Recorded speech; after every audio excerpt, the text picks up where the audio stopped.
ॐ वक्रतुंड महाकाय कोटिसूर्यसमप्रभ निर्विघ्नं कुरु मे देव सर्वकार्येषु सर्वदा। या देवी सर्वभूतेषु मातृरूपेण संस्थिता नमस्तस्यै नमस्तस्यै नमस्तस्यै नमो नमः। गुरुर्ब्रह्मा गुरुर्विष्णुः गुरुर्देवो महेश्वरः गुरुर्साक्षात् परब्रह्म तस्मै श्री गुरुवे नमः। नारायणं नमस्कृत्यं नरं चैव नरोत्तमं देवीं सरस्वतीं व्यासं ततो जयमुदीरयेत्। जय जय श्री राधारमण जय जय नवल किशोर जय गोपीचित चोर प्रभो जय जय माखन चोर जय जय माखन चोर। बोलिए भक्तवत्सल भगवान की जय, आनंद कंद भगवान की जय। बोलिए श्री वृंदावन बिहारी लाल की जय। जय जय श्री राधे जय जय श्री राधे जय जय श्री राधे।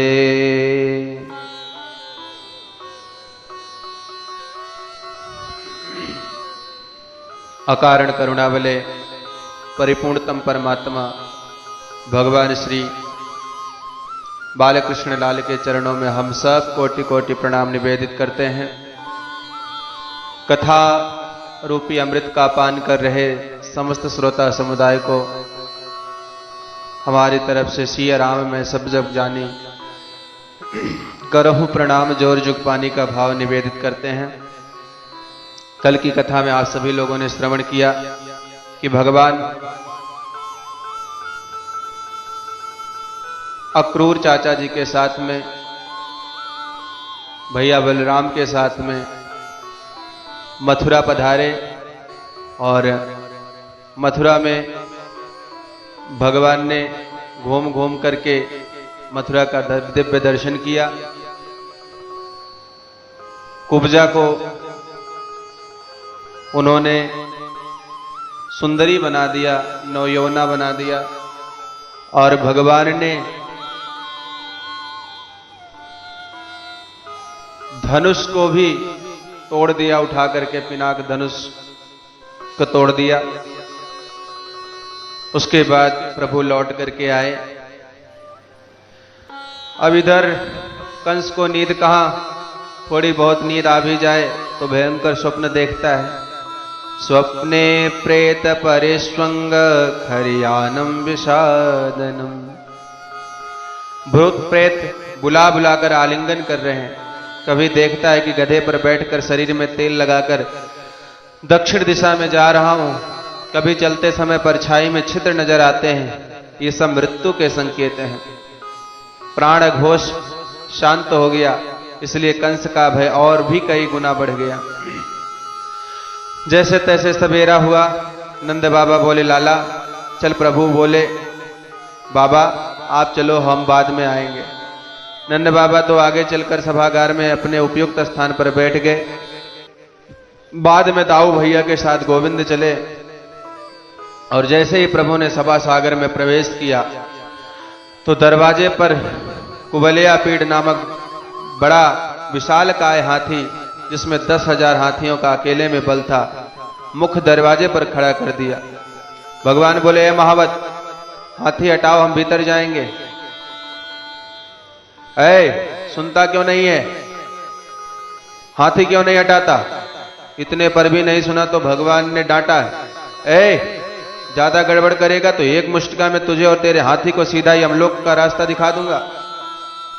अम्बष्ठाम्बष्ठम्भ मार्गम नवदेह पक्रममाचिरम नो चेत संकुचरम त्वाद्य नयामि यम साधनम। भगवान के हाथ का मरा कोई यम सदन नहीं जाता। तो क्यों यम सदन यम साधन कहा? यम साधन का मतलब है यमय साध्यते, यम नियम आदि अष्टांग योगों की सिद्धि सो गति योगियों को मिलती है। वही एक थप्पड़ में हम तुम्हें दे देंगे। मोहम्मद कुपित हो गया, मदान हाथी खड़ा था, उसमें अंकुश मारकर भगवान की तरफ दौड़ा दिया। भगवान ने दौड़ करके उसके दोनों लंबे लंबे दांत पकड़कर जोर का झटका मारा। हाथी पूरा वेदांती बिना दांत का हो गया। दाऊ जी बोले, लाला एक दांत मुंह को फेंक। सो एक दांत दाऊ जी की ओर उछाल दिया। दोनों भैया ने वाके दांत से वाकी पीठ एक कर दी। हाथी महावत दोनों ही मार दिए। भगवान बोले, दाऊ भैया जब दरवाजे पे खटपट है तो भीतर में भी गड़बड़ होएगी, खाली हाथ जाओ ठीक ना है। या हाथी के दांत ये सगई लेते चले। तो रक्त रंजित हाथी का दांत कंधे पर धरकर दोनों भैया भीतर पहुंचे और जो भीतर प्रवेश किया तो सभा में हजारों व्यक्ति बैठे थे। उन लाखों आंखों ने एक साथ भगवान को देखा और सब अपनी अपनी भावनाओं से अलग अलग रूपों से भगवान का दर्शन कर रहे हैं। सुखदेव बाबा वर्णन करते हैं, मल्लानाम निर्नाम नरवरः स्त्रीणाम स्मरो मूर्तिमान गोपानाम स्वजनो सताम क्षितिभुजाम शास्ता सुपित्रो शिशु मृत्युर्भोजपतेर्विराड विदुषां तम परमं योगिनाम वृष्णीनां परदेवतेति विदितोरंगगतः साग्रजः। श्रुतियां प्रभु को संबोधन करती हैं, रसो वैसः, परमात्मा तो रस स्वरूप है, अतः सारे रस आज एक साथ प्रकट हो रहे हैं। पहलवानों ने देखा तो ऐसा लगा जैसे साक्षात कठोर वज्र ही मूर्ति मंत खड़ा है, ये रौद्र रस है। साधारण मानवों ने देखा, देखो एक विशिष्ट महापुरुष हमारे बीच उपस्थित हुए हैं, ये अद्भुत रस है। सुंदर स्त्रियों ने देखा तो लगा जैसे अनंग कामदेव अंग धारण करके खड़ा है, ये श्रृंगार रस है। ग्वाल बाल जो यहाँ पर खड़े हैं, ओहो हमारे कन्हैया आगे हो, दौड़ दौड़ करके सब ग्वाल मिलवे लगे, अपने सखा दिख रहा है। यहाँ पर सख्य रस और हास्य रस है। जो दुष्ट प्रकृति के राजा सभा में बैठे थे, उन्होंने जब भगवान को देखा तो उन्हें लगा जैसे हम सब का शासक खड़ा है, जो गड़बड़ करेगा उसी की खोपड़ी में हाथी का दांत पड़ेगा। महाशासक के रूप में प्रभु का दर्शन हो रहा है, ये वीर रस है। कंस ने वसुदेव देवकी को भी सभागार में नजरबंद करके बैठा रखा है कि तुमने अपने बच्चों को बचाने में कसर तो नहीं छोड़ी, अब देखना तुम्हारी आंखों के सामने मरेंगे, बंधक बना बैठा रखा है। तो दोनों दंपति आज अपने लाला का दर्शन कर रहे हैं। देवकी वसुदेव दोनों को दर्शन हो रहा है। आपस में कह रहे हैं, ओहो देखो मैं इतना सा छोड़ करके आया था, आज कितना बड़ा हो गया। वात्सल्य उमड़ने लगा। देवकी मैया के नेत्र सजल हो गए। आज 11 वर्षों के बाद वह इतना सा लाला मुझे मिला है, पर ना तो बेटा कह पा रही हूं और ना पास में जा पा रही हूं, ना अंक से लगा पा रही हूं। इसलिए यहां से दो रस एक साथ प्रकट हो रहे हैं, वात्सल्य और कारुण्य। भोजपति कंस ने देखा तो लगा कि मेरे सामने साक्षात मौत खड़ी है, मेरे सामने कालदंडली यमराज खड़े हैं, ये भयानक रस है। मूर्खों अज्ञानियों को भगवान का दर्शन विराट रूप में हुआ, ये विभत्स रूप में है। भगवान ने अभी अभी हाथी का दांत उखाड़ा है तो उसके रक्त लगा है और उस रक्त की बूंदें यत्र तत्र गोविंद के श्री अंग में लगी हुई हैं। तो रक्त रंजित व हाथी का दांत देखकर अज्ञानियों को भगवान के श्री अंग में इस रस का भी दर्शन हुआ और ये रस विभत्स रस है। बड़े बड़े अमलात्मा विमलात्मा सिद्ध संत जो बैठे थे, उन्होंने देखा कि वही परम तत्व है। वदन्ति तत्तत्त्वविदस्तुम यज्ञानमद्वयम् ब्रह्मेति परमात्मेति भगवानिति शब्दते। जिस परमात्मा तत्व को कोई ब्रह्म कहता है, कोई परमात्मा कहता है, कोई भगवान कहता, आज वही परम तत्व हमारी आंखों के सामने विराजमान है। ये शांत रस है। जो भोजवंशी, कृष्णवंशी, अंधकवंशी, यदुवंशी सब बैठे हुए हैं, और भगवान से अपना नाता जोड़ रहे हैं। कोई कहता है कि मेरा भांजा है, कोई कहता है कि मेरा भतीजा है। भगवान से अपना संबंध निकाला, ये भक्ति रस है। अपने बड़े भाई दाऊ भैया के साथ जब माधव उस रंगभूमि में पधारे तो भावानुसार सबने अलग अलग दर्शन किए, पर चारणों नाम का दैत्य भगवान के सामने ताल ठोक करके आ गया। हे नंद सुनो, हे राम भवंतो वीर सम्मतौ, हे नंद के छोरा, बहुत नाम सुना है तेरा, चला दो हाथ कर। हमारे महाराज कंस पहलवानी के बड़े शौकीन हैं। प्रजा का कर्तव्य होता है कि राजा को प्रसन्न करना।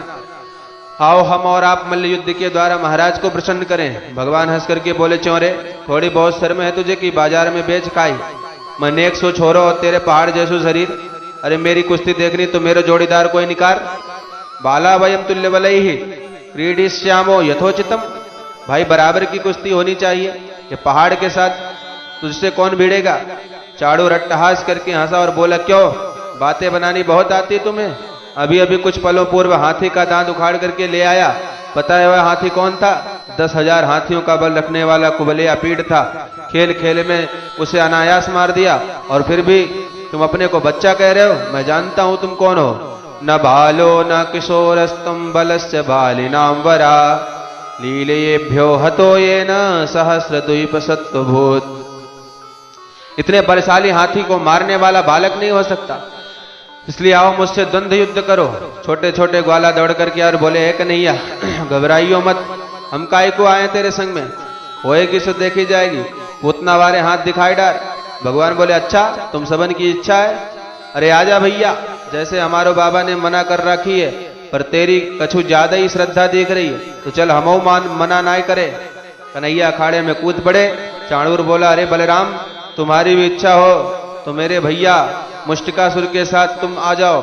दाऊजी बोले, वाह, हम भी यही देख रहे थे कोई जोड़ीदार मिले तो मामा जी ये 2 हाथ हमो दिखाई दें। बलेन सा मुष्टिका। दाऊजी मुष्टिकासुर के साथ भिड़ गए। बड़ा भयंकर मल्ल युद्ध अखाड़े में छिड़ गया।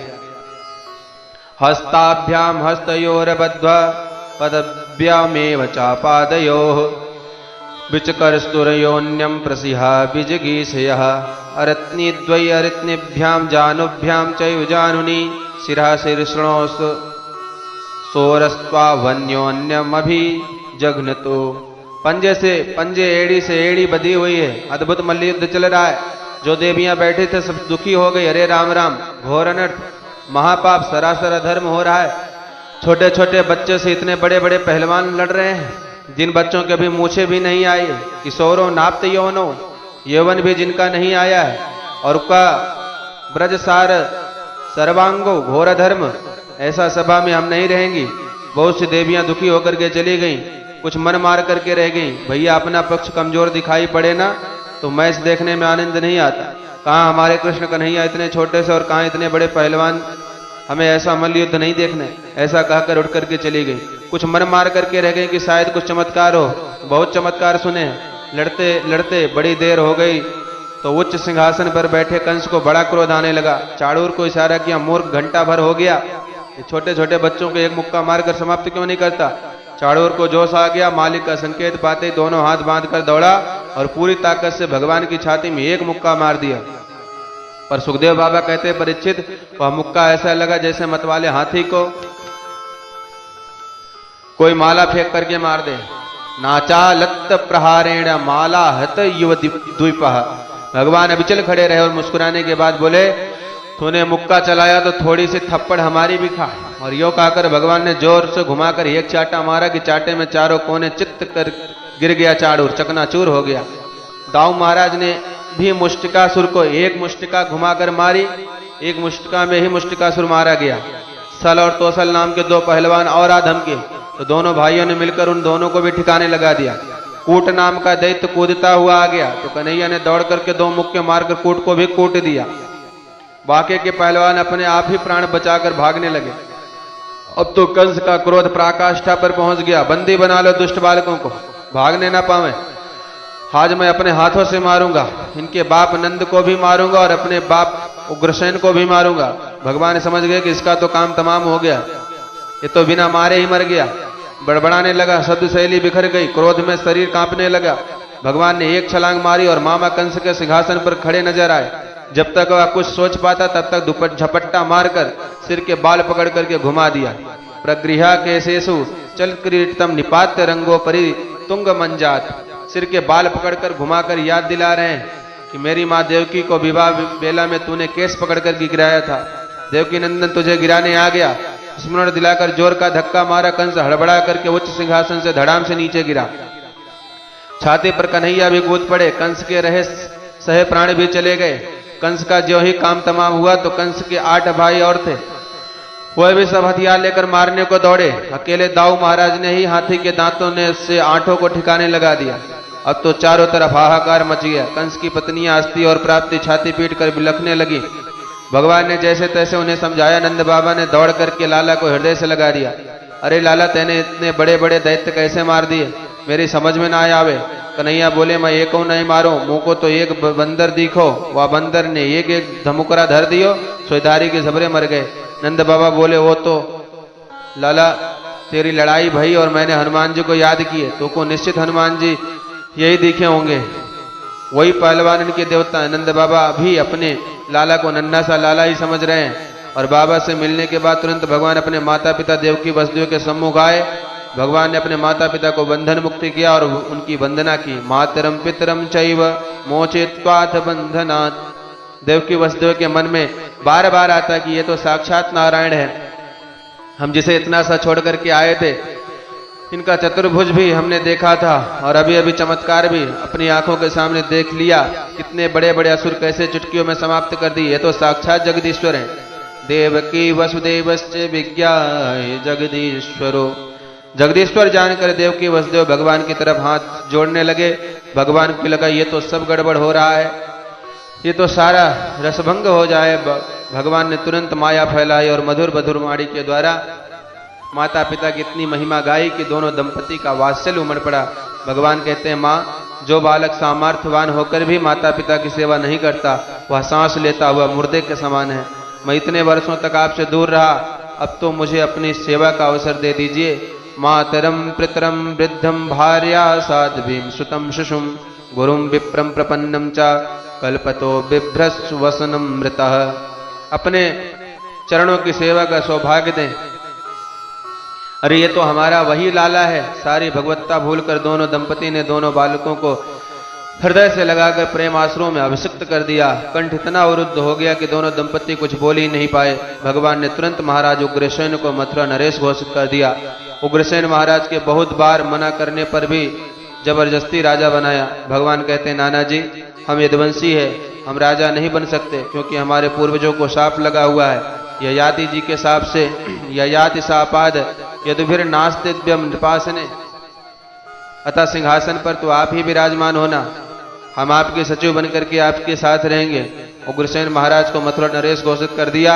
अब जितने यदुवंशी कंस के डर से इधर उधर भाग गए थे, उन्हें लगा कि अरे हमारे महाराज फिर सत्ता पर आसीन हो गए, तो अपने अपने घरों से सब लौट करके वापस चले आए। यदुवंशी बेचारे जंगलों में भटकते भटकते 1.5 हड्डी के कमजोर हो गए थे, बुढ़े हो गए थे, मुंह में दांत नहीं थे, बाल सफेद हो गए, घास खा करके गुजारा कर रहे थे। परंतु जब उन्होंने लौटकर गोविंद की माधुर्य मूर्ति का मुस्कान का अवलोकन किया, तो जितने बुढ़े थे सब जवान हो गए, जितने कमजोर थे सब पहलवान हो गए। सबको जोश आ गया कि अब हमारे कृष्ण कन्हैया आ गए, अब हमें किसी का डर नहीं है। ये भगवान की केवल दर्शन मात्र का चमत्कार है। अब भगवान एकांत में नंद बाबा के पास आए और विविध प्रकार से वस्त्रालंकारों से समलंकृत करके बोले, बाबा, अब आज्ञा मिल जाए तो कुछ दिन मथुरा में रहकर अपने जन्म देने वाले माता पिता की और कुछ यदुवंशियों की सेवा कर लूं। कंस के मर जाने से कंस का ससुर जरासंध बदला लेने अवश्य आएगा, और ये मथुरावासी जब सुरक्षित हैं, अब आप आज्ञा करो तो कुछ दिन इनके बीच में रहकर इन्हें भी सुख प्रदान करके चेष्टा करूं। नंद बाबा गोविंद को भाव को जान गए। वसुदेव के पास आकर सारे रहस्यों को जानने के बाद दोनों बालकों को वसुदेव जी के हाथ सौंपकर साश्रुकंठ ब्रजवासियों के साथ अपने वृंदावन धाम को प्रस्थान किए। बोलिए भक्तवत्सल भगवान की जय, आनंद कंद भगवान की जय। श्री कृष्ण बलराम का यज्ञोपवीत एवं गुरुकुल प्रवेश। अब यहाँ से कथा शुभारंभ होगी। यहाँ एक और नंद बाबा को गोविंद के वियोग का दुख संताप बना संतप्त कर रहा है, वहीं दूसरी ओर देवकी वसुदेव प्रभु से मिलकर निहाल हो रहे हैं। देवकी मैया के तो आनंद का पारावार नहीं है। वसुदेव जी ने सबसे पहले अपने कुल पुरोहित गर्गाचार्य जी को बुलाया और कहा, महाराज, बालकों का शीघ्रता से पहले यज्ञोपवीत कराओ। अभी तक बच्चों का जनेऊ भी नहीं हुआ, कृपया इन्हें गायत्री मंत्र की दीक्षा प्रदान करें। सो तुरंत गर्गाद यदुकुलाचार्याद गायत्रम व्रतमास्थितौ, दोनों भाइयों का विधिवत यज्ञोपवीत गर्गाचार्य जी ने संपन्न किया। गर्गाचार्य बोले, वसुदेव, बालक यदि माता पिता के प्रेम के कारण अशिक्षित रह जाए, ये माता पिता का सबसे बड़ा दुर्भाग्य है। माता शत्रु पिता वैरी येन बालो न पाठिता न शोभते सभा मध्य हंस मध्य बको यथा। इसलिए पहले इनकी शिक्षा का प्रबंध करो, किसी गुरुकुल में पढ़ने भेजो। आजकल बढ़िया गुरुकुल तो उज्जैन में है, मथुरा से दूर है, पर सांदीपनी मुनि बड़े अद्भुत कुलपति हैं, उनका गुरुकुल बहुत अच्छा है। तुरंत रथ में बैठाकर दोनों भाइयों को गुरुकुल के लिए विदा कर दिया। सांदीपनी मुनि के सानिध्य में रहकर प्रभु ने अल्पकाल में ही सारी विद्याओं को तुरंत प्राप्त कर लिया। गुरुकुल में ही भगवान ने सुदामा सखा को अभिन्न हृदय बनाया। जब विद्या में पारंगत होकर प्रभु लौटने लगे तो गुरुदेव से प्रार्थना की, गुरुदेव, गुरुदक्षिणा में क्या सेवा करूं? गुरुदेव बोले, बेटा, हमें कुछ नहीं चाहिए, तुम्हारी देने की कुछ इच्छा है तो अपनी गुरु माता से पूछ लो। ब्राह्मण तो भोले भाले होते हैं, उन्हें ज्यादा मांगना वागना नहीं आता, पर पंडिताइन बहुत होशियार होती हैं। गुरुजी ने तो कुछ नहीं मांगा। तब भगवान गुरु माता के पास गए, माता जी आप आज्ञा करें, क्या सेवा करूं? गुरु माता बोली, बेटा, जब से तू आया था मैं अपने बच्चों को भूल गई थी। बहुत साल पहले समुद्र किनारे डूब गया था, अब भगवान जाने कहाँ होगा, कैसे होगा, हमें कुछ नहीं मालूम, पर तेने आने से उसको भूल गई थी। अब तू जाएगा तो वह फिर याद आएगा। यदि मुझे मेरी प्यारी वस्तु देना चाहता है तो मुझे वही मेरा बेटा दे दे। गुरु माता की आज्ञा मानकर दाऊ भैया के साथ गोविंद समुद्र तट पर चल पड़े। समुद्र के सम्मुख आकर आदेश दिया, गुरुपुत्र प्रदीयताम, हे सागर, हमें गुरुपुत्र गुरुदेव का बेटा ला कर दो। समुद्र प्रकट हो गया और हाथ जोड़ करके बोला, सरकार, मुझे इस बारे में कुछ नहीं मालूम, पर मेरे भीतर एक दैत्य छुप कर रहता है, उसने चुराया हो तो नहीं कह सकता। भगवान समुद्र में प्रविष्ट हुए और शंख में छुपे हुए उस पंचजन्य दैत्य का वध किया, परंतु बालक नहीं मिला। 5 जन शंख मिल गया। भगवान उस शंख को लेकर सीधे यमपुरी पहुंचे और यमराज के दरवाजे पर इतने जोर से शंख बजाया कि यमराज घबरा कर दौड़े आए। प्रभु को बाहर आते ही दंडवत किया। लीला मानुष्य है विष्णु योयो करवाम किम, आप दोनों तो साक्षात नारायण हो, कहिए सरकार, इस दास को कैसे याद किया? आपका आगमन यहाँ कैसे हुआ? मैं क्या सेवा करूं? भगवान बोले, अरे राजन, हमारे गुरुदेव का बेटा यहाँ है तो पता लगाओ, हमारे सामने वापस लाओ। यम बोले, सरकार, यहाँ जो भी आता है कर्मों में बंध कर आता है। उसने यदि ऐसा कुछ कर्म किया होगा तो कर्म बंधन में बंध कर आया होगा, तो उसके कर्मों का क्या करूं? भगवान बोले, जब हमारी आज्ञा है तो सारे कर्म बंधन खोल दो, मेरी आज्ञा है तुरंत लाओ। जब राष्ट्रपति का आदेश हो जाए तो फांसी से भी मुक्ति मिल जाती। भगवान की आज्ञा सब कर्म बंधनों से खोलकर यमराज तुरंत सब हिसाब किताब लगाकर और गुरुपुत्र को ढूंढकर यमलोक से वापस लाए और भगवान के चरणों में समर्पित कर दिया। लीजिए सरकार, इसके सब बही खाते बंद कर दिए। भगवान प्रसन्न हुए और यमराज को आशीर्वाद देकर के प्रस्थान किया।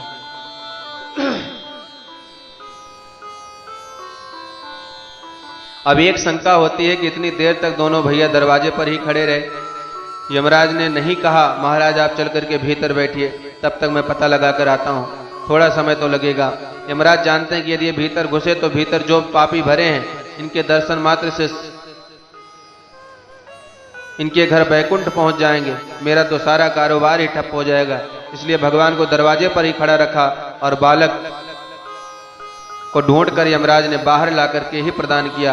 प्रभु को प्रणाम करके विदा किया। भगवान ने गुरुपुत्र लाकर गुरु माता को भेंट किया। अब इतने वर्षों बाद किसी का पुत्र उन्हें प्राप्त हो जाए, उस माता पिता के आनंद का क्या कहना। अनंत अनंत आशीर्वाद देकर गुरु दंपत्ति ने प्रभु को विदा किया। भगवान लौट करके मथुरा आए और पूरे 14 वर्ष तक रहे, परंतु गोपियों और ब्रजवासियों को परसों लौटने का दिया हुआ वचन इतने वर्षों में भी पूरा नहीं हुआ। भगवान आखिरकार क्यों नहीं आए, ये प्रश्न सबके मन में उठता है। झूठ क्यों बोले? यदि नहीं आना था तो उन्होंने आसान्वित क्यों किया, और वचन दिया था तो निभाया क्यों नहीं? किसी कारणवश यदि नहीं भी जा सके, सर्वदा के लिए वृंदावन जाना संभव था तो एक दिन के लिए चले जाते। अरे एक दिन के लिए जाना भी संभव नहीं था तो दिन के लिए उनको बुलवा लेते, पर न स्वयं गए न उन्हें बुलाया, पर एकदम संबंध तोड़ दिया। ऐसा क्यों? देखिए, प्रत्येक परिस्थिति की पूर्ण समीक्षा आज के परिवेश में करना तो बहुत कठिन होता है, पर संतों ने इस पर विचार करके जो समाधान दिए हैं वह इस प्रकार हैं। पहला कारण तो यह है कि कंस को मारते ही जो कंस का ससुर जरासंध है वह कट्टर दुश्मन बन चुका है, और उस समय जरासंध जैसे शक्तिशाली राजा कोई दूसरा नहीं था। जरासंध के पास अपार सैन्य शक्ति भी थी, बहुत बड़ा बलिष्ठ राजा था। अब भगवान यदि ब्रजवासियों के साथ वापस वृंदावन चले जाएं तो जरासंध के कोप से मथुरा का एक भी सदस्य जीवित नहीं बच सकता, सबको समाप्त कर देता, सारा यदुवंश समाप्त हो जाता। एक दिन के लिए ही जाकर वापस आ जाते। जैसे गुरुकुल पढ़ने गए तो कुछ तो समय लगा होगा, ऐसे ही कुछ दिनों के लिए वृंदावन में जाकर जरा ब्रजवासियों को प्रसन्न कराते। क्यों नहीं गए? उसका कारण यह है कि प्रभु जी वृंदावन जाते आते रहे और ब्रजवासियों के प्रति अपना प्रेम दिखाते रहे। भगवान ने अपना प्रेम इतना गोपनीय रखा कि मथुरा में भी किसी को नहीं मालूम हुआ गोविंद ब्रजवासियों से कितना प्रेम करते हैं। और यदि ये प्रेम उजागर हो गया और जरासंध के कान में बात पड़ गई तो मथुरा का यदि कुछ नहीं बिगाड़ सका तो ब्रजवासियों को समाप्त कर देगा। शत्रु का लक्ष्य होता है किसी न किसी प्रकार से चोट पहुंचाना। मथुरा में तो मथुरावासी किले में सुरक्षित हैं, जरासंध उनका कुछ नहीं बिगाड़ पा रहा है, परंतु यदि उसे पता चल जाए कि ब्रजवासी श्री कृष्ण के बहुत प्राण प्यारे हैं तो वह ब्रजवासियों को समाप्त कर देगा। इसलिए भगवान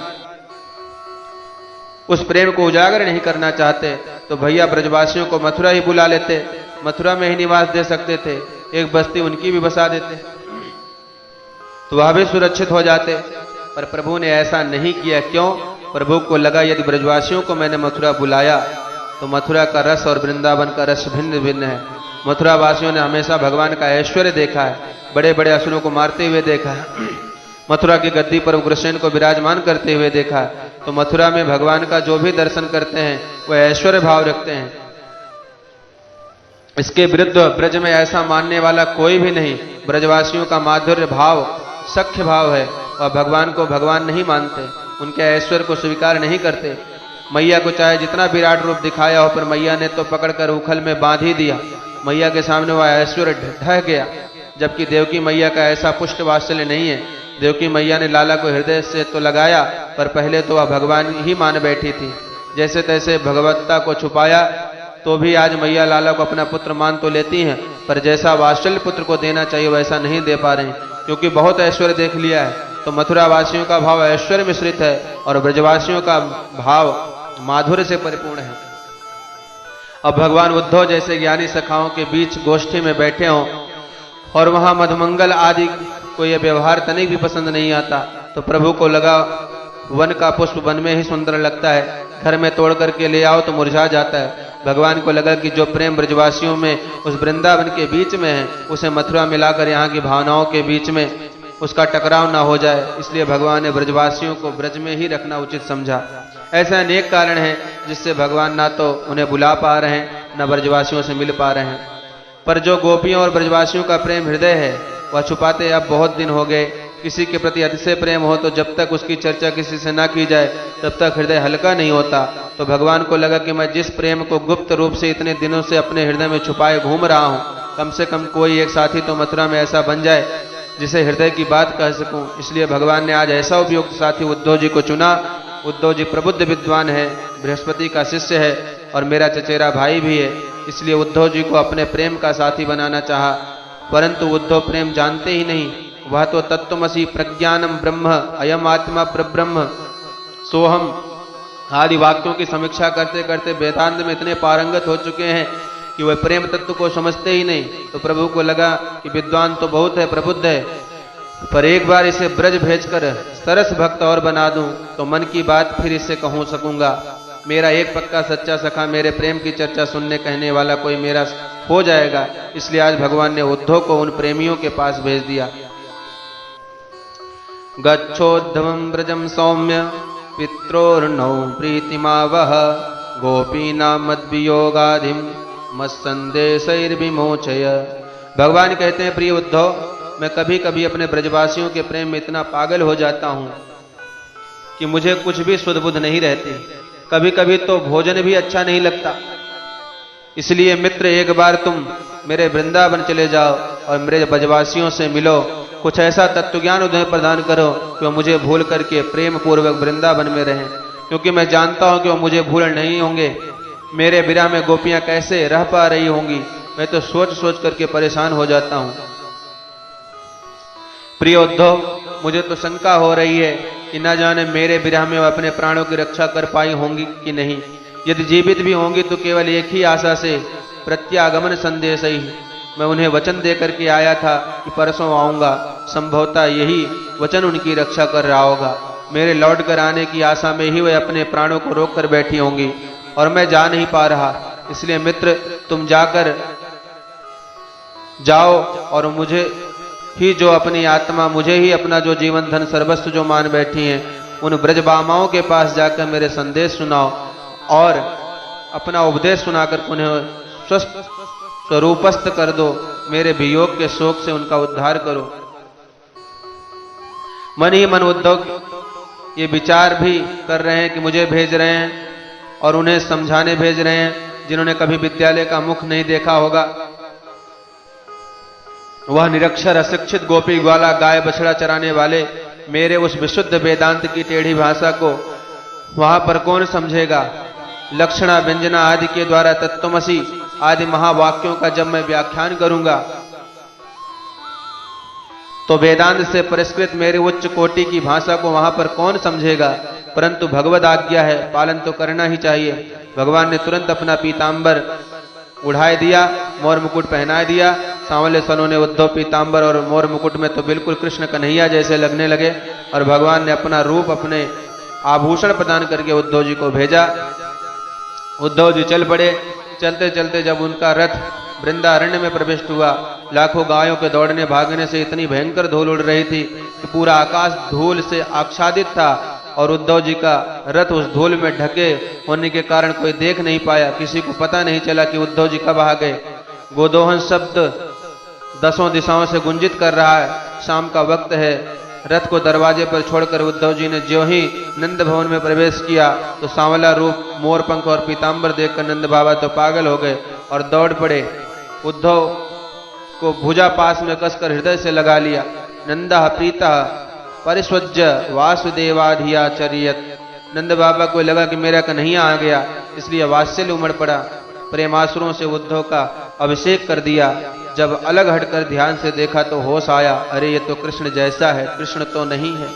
तब उद्धव ने प्रणाम करके कहा, बाबा मैं तुम्हारे लाडले कृष्ण का मित्र उद्धव हूं, मेरा प्रणाम तो स्वीकार करो, बस इतना ही पर्याप्त है। अरे अपना बेटा परदेश में हो, कदाचित ना आ सके तो उसका कोई मित्र भी आ जाए तो वह भी उतना ही प्यारा लगता है। आज उद्धव के बारे में जब सुना कि हमारे कृष्ण का सखा है, सुनते ही नंद बाबा का वात्सल्य उमड़ पड़ा। भोजितम प्रमाण्येन सविष्टम कश्यपौ सुखम। सुंदर सुंदर भोजन करवाया, एकांत कक्ष में ले जाकर के विश्राम किया। जब विश्राम करके थकान उतर गई तब नंद और यशोदा उद्धव जी के पास आकर के बैठ गए। अब विविध प्रकार से कुशलता के प्रश्न पूछ रहे हैं। कच्चिदंग महाभाग सखा नः शूर नंदना। अब देखिए, अपने लाडले कृष्ण का वर्षों बाद कोई सखा आया है।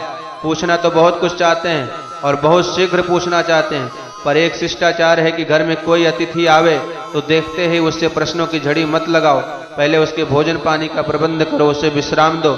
जब विश्राम प्राप्त करके बैठे तब अपनी बात कहो, ये मर्यादा है। नंद बाबा कन्हैया की एक एक पल के बारे में जानने को उत्सुक हैं, परंतु अभी व्यवहार निर्वहन कर रहे हैं। और फिर जब प्रश्न किया तो कृष्ण कन्हैया के बारे में सबसे पहले सीधा नहीं पूछा। मेरा सखा वसुदेव कुशल से तो है, सारे यदुवंशी आनंद से तो है, क्योंकि सबका कलंक कंस था जो मर गया। लोग तो कहते हैं मेरे कृष्ण ने कंस मार दिया, पर भैया उद्धव मैं तो यही कहूंगा कि उसे किसी ने नहीं मारा, उसके पापों ने ही उसे मारा। वह अपने ही पापों से मरा है, क्योंकि साधु नाम धर्मशीला नाम यदु नाम द्वेष्टि यह सदा। 24 घंटे साधु संतों से और धर्मशीलों से द्वेष रखता था, उसी पाप ने उसे मार दिया और मेरा कृष्ण निमित्त बन गया। इधर उधर की सारी बातें करने के बाद अब कृष्ण की कुशलता पूछते हैं, क्योंकि उद्धव जी के सम्मुख नंद बाबा जानते हैं कि मैंने सीधी चर्चा कृष्ण चर्चा प्रारंभ कर दी तो हो सकता है कृष्ण के स्मरण मात्र से मेरा कंठा अवरुद्ध हो जाए और मेरी स्थिति बन जाए कि फिर अपनी ही सुध ही ना रहे। अतः इधर उधर की सारी बातों की जब औपचारिकता पूर्ण हो गई तब अंत में श्री कृष्ण की चर्चा की। अपि स्मरति न कृष्णो मातरम सुहृदा सखीन गोपान व्रजम चात्मनाथम गावो वृंदावनम गिरिम। प्रिय उद्धव, अब ये बताओ, हमारा कृष्ण मथुरा में आनंद से तो है? वैसे तो यह प्रश्न करना ही व्यर्थ है, क्योंकि अब मथुरा में महलों में उस गाय चराने के लिए थोड़ी ही जाना पड़ता होगा। अब वृंदारण की तरह इधर उधर भागना दौड़ना थोड़ी ही पड़ता होगा। अब तो राजा धीराजों की तरह महलों में उसके खूब ठाठ होंगे, परंतु उन दिव्य भव्य भवन प्रसादों में उसे अपना ये वृंदारण याद आता है कि नहीं? अपनी माता पिता यशोदा का उसे कभी स्मरण आया? कभी उसे गोवर्धन गिरिराज की सुधि आई? कभी यमुना का पुलन उसे अपनी ओर आकृष्ट किया? अरे जब वह वृंदावन आएगा हमें तो तभी उसके दर्शन हो पाएंगे। तरहि रक्षाम तद वक्त्रम सुनम सुस्मित छेड़म। उसकी मंद मंद मुस्कान देखने के लिए नेत्र अत्यंत आतुर हो रहे हैं। एक बार तो हम सारे ब्रजवासी भयंकर दावाग्नि की ज्वालाओं में घिर गए थे, पर जैसे ही हमने ज्वालाओं की पीड़ा से त्राहि त्राहि करके गोविंद को पुकारा तो उद्धव मेरे कृष्ण कन्हैया ने सारे अग्नि का पान करके हम ब्रजवासियों की रक्षा करी। आश्चर्य होता है कि उन ज्वालाओं को तो शांत करके हमारे ब्रजवासियों को उसने बचा लिया, परंतु आज तो उसकी ही बिरहा ज्वाला में सब ब्रजवासियों का यह परिकर संतप्त हो रहा है। क्या इस बिरहाग्नि की ज्वाला को शीतल करने नहीं आएगा? और इतना कहते अत्युत कंठो भवतूषणी, नंद बाबा का कंठ इतना रुद्ध हो गया कि वाणी मौन हो गई और यशोदा कुछ बोल ही नहीं पा रही। यशोदा वर्णमानानि पुत्रस्य चरितानि च शृण्वन्त स्त्रोण्यवास्त्राक्षेत स्नेह स्नुत पयोधरा। लाला की चर्चा सुनने मात्र से मैया का वात्सल्य उमड़ पड़ता है। आंखों से प्रेमाश्रु और स्तनों से दुग्धारा बहने लग जाती है। दोनों की इस दिव्य वात्सल्यमय स्थिति को देखकर उद्धव जैसे ज्ञानी का ज्ञान बहने लगा। उद्धव जी का समझ नहीं पा रहे हैं कि मैं उपदेश कहां से प्रारंभ करूं और क्या कहूं, क्योंकि मैं जानता हूं कि ये जितने भी शास्त्र हैं, जितने भी प्रवचन हैं, उनका सबका उद्देश्य एक ही है कि गोविंद में मन लगे, परंतु ये दोनों दंपति तो भगवान के प्रेम में ही डूबे हुए हैं। अब मैं इन्हें क्या उपदेश दूं, कौन सा उपदेश सुनाऊं? यदि मैं ये कहूं कि नहीं नहीं अपने कृष्ण को भूल जाओ, ये तो बड़ा विपरीत उपदेश होगा। सारी दुनिया परमात्मा में मन लगाने का उपदेश देती है, तो इनका मन तो गोविंद में इतना रचा बसा है कि अब मैं उसे मन को हटा भी नहीं सकता और हटाना उचित भी नहीं है। तो अब कौन सा उपदेश दिया जाए? उद्धव जी को प्रशंसा करने का अतिरिक्त और उपदेश समझ में नहीं आ रहा है, तो प्रशंसाओं की झड़ी लगा दी। इवामश्चल्यघ्यतमो नूनं देहि नामिहमानाद् नारायणे अखिल गुरु यत्कृत्वा मतिरीदृशि। धन्य है आप दोनों, आपका मानव जीवन सार्थक हो गया। जो अखिल जगत के नियामक श्रीमन नारायण में आपकी इतनी अद्भुत रति है, ऐसी रति मति गति सब गोविंद के ऊपर ही न्यौछावर है। बाबा पता है श्री कृष्ण कौन है? बाबा एक बार जो श्री कृष्ण का ध्यान कर ले और कहीं अंतकाल में उनका नाम स्मरण कर ले तो संसार में दोबारा फिर उसे आने की आवश्यकता नहीं पड़ती। वह परब्रह्म ही श्री कृष्ण है। उन्होंने आपको लौटने का वचन दिया तो अवश्य आएंगे, पर एक निवेदन मैं अवश्य करूंगा बाबा, बुरा मत मानना। जिस कृष्ण को तुम केवल अपना बेटा समझ रहे हो वह केवल तुम्हारा बेटा ही नहीं, वह घट घट वासी है। न माता न पिता तस्य न भार्या न सुता दया नात्मीयो न पश्चापि न देहो जन्म ये बचा। वह निर्गुण निराकार निर्निवेश निर्विशेष निरुपाधिक निरूपम है। जैसे प्रत्येक लकड़ी में आग समाई है, ऐसे ही घट घट में वह समाया है। जिस लकड़ी का मंथन कर दो उसी से अग्नि प्रकट हो जाती है। उसी प्रकार जहां तुम्हारी प्रीति भावना पुष्ट हो जाए वह कृष्ण वहीं से प्रकट हो जाता है। संसार में ऐसी कोई वस्तु नहीं जो उससे रहित हो। सूक्ष्म से सूक्ष्म और विराट से विराट सब में वही समाया हुआ है। जो दिखाई पड़ रहा है, जो सुनाई पड़ रहा है, वह सब अच्युत के बिना कुछ भी नहीं है। सब उसी का विविध रूप है। ऐसा भी कोई सत्ता है जो उसके बिना हो? चारों तरफ सब वही तो है। जैसे एक कुंभकार मिट्टी के बर्तन बनाने बैठता है, बहुत सारे बर्तन बनाता है, घड़ा बनाता है, सकोरा बनाता है, कुल्हड़ बनाता है, दीपक बनाता है, मटकी मटका बनाता है, सुराही बनाता है। नाम रूप तो अलग अलग है, आकृति अलग अलग है, पर तत्वता सब में मिट्टी तो एक ही है। ऐसा कोई पदार्थ नहीं है जिसमें मिट्टी ना हो। सब मिट्टी के ही तो हैं। बाबा उसी प्रकार नाम रूप पृथक पृथक है, पर तत्वतः श्री कृष्ण तो सब में समाया हुआ है, उसके बिना कुछ भी नहीं है। नंद बाबा बोले भैया तेरा उपदेश मेरी समझ में ना आवे। उद्धव तू कह रहा है कि मेरा कृष्ण साक्षात ब्रह्म है, परिपूर्ण परमात्मा है। मैं तो एक मोटी सी बात बताता हूँ, किसी का पागल पुत्र भी घर छोड़कर भाग जाए तो एकदम निकम्मा होगो, घर के लिए भारी हो रहा हो, ऐसा पुत्र भी घर छोड़ करके चला जाए तो वह कैसा भी बुरा हो, पर माता पिता का फिर भी लाडला होता है। पर जब हमारा कृष्ण जैसा बेटा जिसे तू भगवान कह रहा है वह जब हमसे दूर चला गया तो क्या हम उसका विस्मरण कर देना चाहिए? तू सोच पा रहा है कि ऐसे कृष्ण जैसे पुत्र को हम भूल पाएंगे? तू कहता है वह भगवान है, पर हमें तो कहीं से भी भगवान नजर नहीं आता। भगवान तो जन्म मरण से छुड़ाने वाला है होता है, और यशोदा ने तो उसे बांध दिया था। भगवान तो योगियों के भी ध्यान गम्य है, परम शांत होते हैं, परंतु वह तो महान नटखट था, घर घर में ग्वालिनियों के मटके फोड़ता था। न जाने तू कैसे उसे भगवान मानता है। हमारी आंखों में तो उसकी भगवत्ता कहीं से भी नजर नहीं आती, और यदि वह भगवान जैसा है तो भगवान जैसे पुत्र को हम कैसे भूल सकते हैं? हमारे नेत्र उसकी रूप सुधा के रसिक बन चुके हैं, और तू कहता है उसके कोई रूप रंग नहीं है। इन नेत्रों ने उसकी रूप सुधा का पान किया है, वह नेत्र कैसे मान लेंगे? उनका कोई रूप नहीं है। जिन हाथों ने उंगली पकड़ करके चलना सिखाया, गोदी में उठाकर खिलाया है, वह मेरे अंग कैसे मान लेगा कि उसका कोई आकार नहीं है? स्थिति बिल्कुल ऐसी है जैसे कोई प्यास में तड़प रहा हो, पानी की बूंद के लिए तरस रहा हो कि पानी नहीं मिला तो प्राण निकल ही जाएंगे, और ऐसे अत्यंत पिपासु के पास कोई सज्जन आकर पानी की जगह पानी का ज्ञान देने लगे। पानी कहाँ नहीं है भाई, पानी ऊपर देखो मेघों में पानी ही पानी भरा है, नीचे देखो धरती में जहां खोदोगे वहीं पानी ही पानी निकलेगा। अरे अपने भीतर देखो, पानी तुम्हारे भीतर है। पृथ्वी जल तेज वायु आकाश से शरीर बना है, तो जो जल तुम्हारे भीतर है तो क्या गलत कह रहा है? गलत तो बिल्कुल नहीं है, उसका कहना यथार्थ है। पानी हमारे भीतर है, पानी नीचे भी है, पानी ऊपर भी है, पर क्या उस पानी का ज्ञान हो जाने से प्यास बुझ जाएगी? प्यासा तो एक ही बात कहेगा, मुझे पानी का प्रवचन नहीं सुना, मुझे पानी पीना है, क्योंकि मेरी प्यास तो पानी पीकर ही बुझेगी, पानी के ज्ञान से नहीं। उद्धव जी गोविंद का ज्ञान दे रहे हैं, और श्री नंद बाबा गोविंद की उस रूप सुधा के पिपासु बने दर्शन की उत्कंठा में लालायित रहते हैं। कैसे तृप्त हो जाएंगे? अखिया हरि दर्शन की प्यासी। सारी रात उद्धव जी की नंद बाबा के साथ चर्चा करते करते यूं ही बीत गई, किसी को भी नींद नहीं आई। प्रातः काल हुआ, स्नान करने के लिए उद्धव जी यमुना की ओर चल दिए। अब प्रातः काल गोपियों की दृष्टि उद्धव जी के रथ पर पड़ी। अब यहां से कल उद्धव जी की भेंट गोपियों से होगी, आगे कथा कल श्रवण करेंगे। आज की कथा को यहीं पर विश्राम करते हैं। बोलिए भक्तवत्सल भगवान की जय, आनंद कंद भगवान की जय, सच्चिदानंद भगवान की जय। जय जय श्री राधे, जय जय श्री राधे, जय जय श्री राधे। ओम शांति शांति समाप्ति।